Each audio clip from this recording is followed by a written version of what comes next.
السلام علیکم، welcome to a Saeed specs. دوستو، آج کی اس ویڈیو میں ہم آپ کو امام غزالی رحمۃ اللہ علیہ کے بارے میں کچھ موٹی باتیں بتائیں گے۔ حسب روایت آپ کو ایک یاد دہانی کرواتے چلیں کہ ہمارے چینل کو سبسکرائب ضرور کیجیے گا۔ ویڈیو اچھی لگے تو لائک اور شیئر کریں۔ امام غزالی کا اصل نام محمد تھا اور ابو حامد ان کی کنیت تھی۔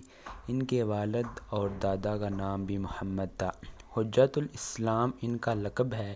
آپ خراسان کے شہر طوس کے قریب ایک گاؤں طاہران میں 1058 میں پیدا ہوئے۔ طوس کو آج کل مشہد کہتے تھے۔ فردوسی اور نظام الملک کا تعلق بھی اسی مردم خیز خطے سے ہے۔ یہاں امام علی رضا اور خلیفہ ہارون الرشید بھی دفن ہیں۔ امام غزالی کے والد سوت فروش تھے۔ غزل کے معنی کاٹنے کے ہیں، اس لیے ان کا خاندان غزالی کہلاتا ہے۔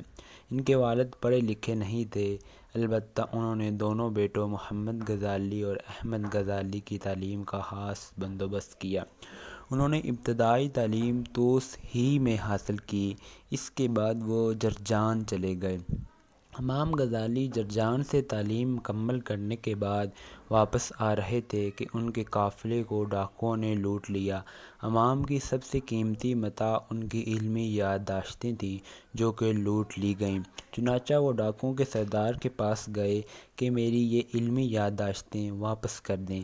اس نے یہ کاغذات تو لوٹا دیے، لیکن طنزاً کہا کہ اس علم کا کیا فائدہ کہ کاغذ کے ٹکڑے کھو جانے سے آپ کورے رہ گئے ہیں۔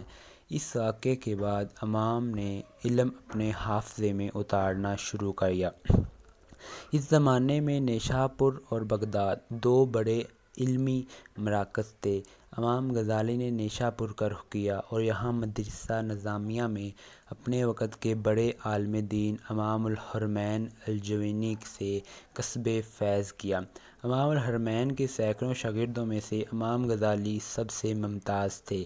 وہ اس ہونہار شاگرد پر ناز کیا کرتے تھے۔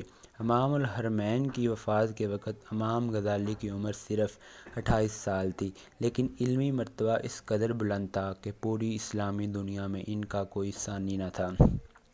اس دور میں ترکوں کا سلجوقی خاندان بڑی وسیع سلطنت پر حکومت کرتا تھا اور انہیں علم و ادب سے گہرا لگاؤ تھا۔ نظام الملک طوسی کو شاہی دربار میں بلند مقام حاصل تھا، بلکہ کاروبار سلطنت اسی کے ہاتھ میں تھا۔ اس دور میں تعلیم و تدریس کی ترقی میں ان کا بڑا کردار ہے۔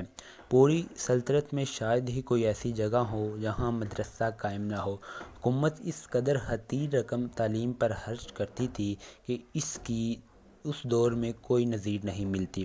امام غزالی نیشاپور سے بغداد آ گئے۔ یہ دور مناظروں کا دور تھا۔ سینکڑوں اہل علم یہاں جمع تھے۔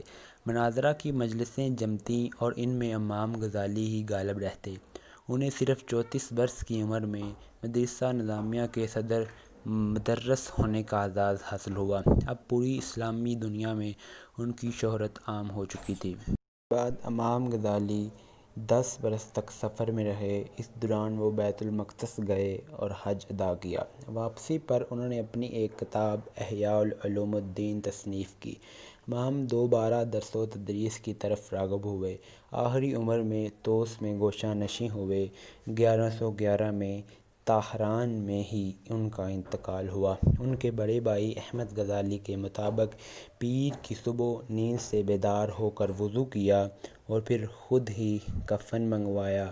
نماز ادا کرنے کے بعد اسے آنکھوں سے لگایا اور کہا کہ آقا کا حکم سر آنکھوں پر، یہ کہہ کر پاؤں پھیلائے اور خالق حقیقی سے جا ملے۔